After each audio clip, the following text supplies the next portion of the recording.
your call. I was just calling you back to let you know that I love you and I miss you.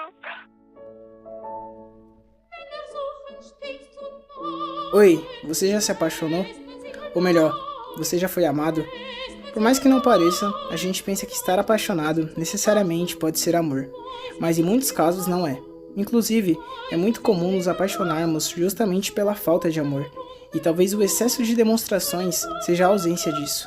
E hoje vamos tentar conhecer mais desse sentimento que inicialmente pode ser simples, mas na prática é bem diferente.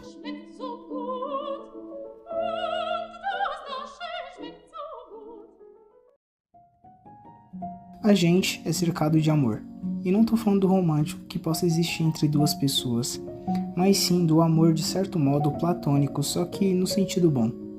Isso porque o amor-sentimento é por essência simples. Nossa família pode nos amar, nossos amigos amam a gente e amamos nós mesmos. Pelo menos era pra ser assim, né? E por mais simples que seja, ele tá ali presente. Nos detalhes, na gentileza silenciosa, na atenção plena ao que é dito e ao que é falado. O verdadeiro amor não é tão complicado. O que torna complicado é a forma como você entende a ideia de amor. Isso tem muitos fatores.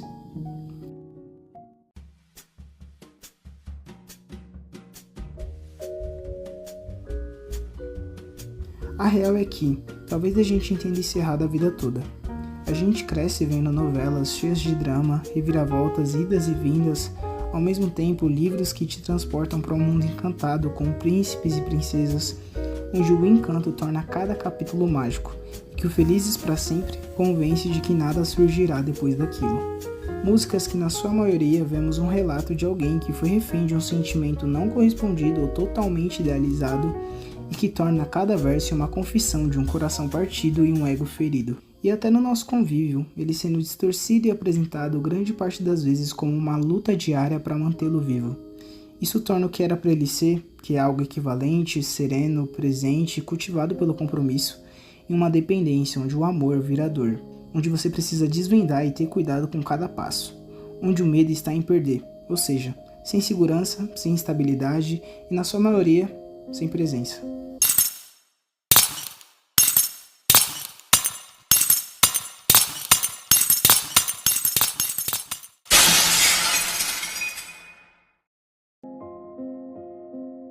E como sempre, as pessoas interpretam desinteresse, falta de reciprocidade e confusão como missão, romantizando cada sinal como um preciso mudar isso, ao invés de simplesmente ir embora. Talvez porque crescem com a ideia de que desistir não é amor. Porém, existe uma diferença sutil entre desistir e reconhecer a realidade. Mas muitos se colocam no papel de salvador, e o resultado? Bom, o salvador se frustra com algo que ele mesmo acreditou e preferiu ignorar o que já era nítido.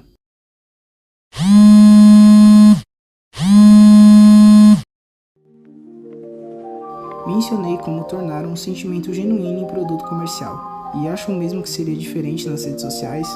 Casais midiáticos que expõem da sua rotina aos seus problemas, suas próprias intimidades e seguidores que enxergam neles uma vitrine.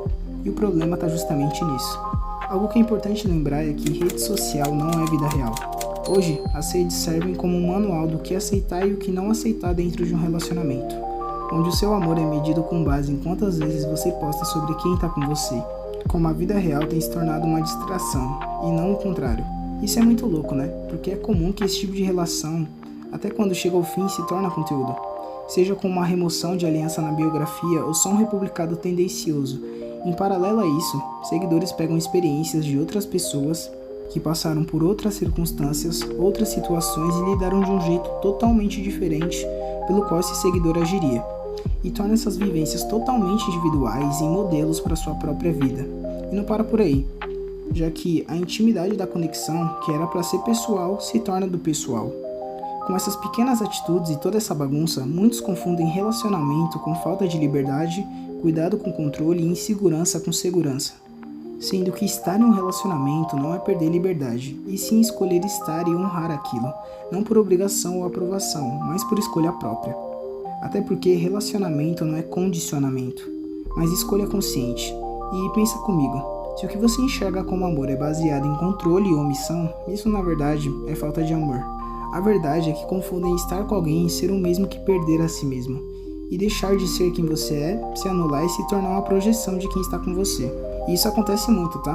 A ausência de autenticidade faz você se tornar quem está com você ou seu relacionamento em sua personalidade. Isso por si só é bem errado.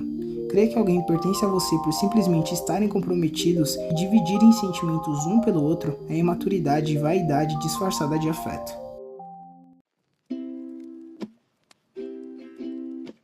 É inegável que vivemos em uma geração de extremismo, onde ser ignorante é uma escolha e não mais uma justificativa ou uma consequência. A gente não precisa ir muito longe para ver como a maioria se comporta. O que postam e o que consomem demonstra bem isso. A anestesia é tanta que demonstrar sentimentos hoje em dia é sinal de fraqueza, onde qualquer demonstração ou iniciativa é considerado o mínimo, e onde homens e mulheres se vilanizam e a evolução gera desprezo pela frustração de cada um. E quem está do outro lado vê essas instruções e, assim como o seguidor, segue os comandos e se deixa ser influenciado por esses influencers. E do mesmo jeito que tornam casais midiáticos em modelos, não é diferente com a infidelidade, mas assim como tudo, isso também é seletivo. A gente vive uma geração onde a traição é romantizada e o compromisso é ridicularizado.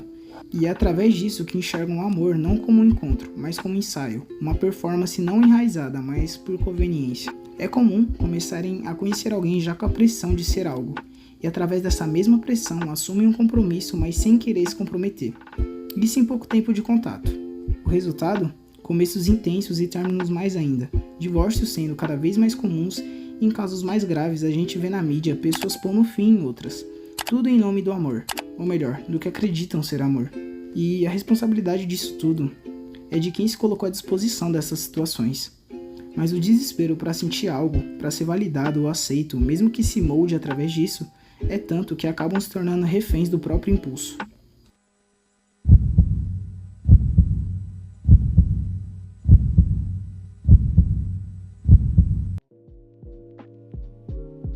Apesar de tudo que falei até aqui, é comum que depois de ciclos como esses que eu mencionei, alguns se fechem e parem de acreditar no amor. E o problema é isso, porque ele começa por você. Pensa nisso, você só pode dar aquilo que você tem. E se você não tem isso por si mesmo, não espere que quem está ao seu lado tenha. Isso frustra quem idealiza demais e fecha quem ainda não sabe verbalizar ou lidar com sentimentos. E entre esses dois extremos, escolha o amor. Não precisa ser o romântico, mas o próprio, o autossuficiente, o imperfeito que funciona. Pense em todo o amor que não foi recebido durante todo o seu caminho, e aquele que você ofereceu sempre esteve aí. Não é porque não seja correspondido ou reconhecido que ele não exista. Se não existisse, você não sentiria na intensidade que sente. Bom, depois de tudo que vimos até aqui, a conclusão que podemos chegar é que toda experiência é individual, porém, todas se conectam de um mesmo modo. E por que com o amor seria diferente?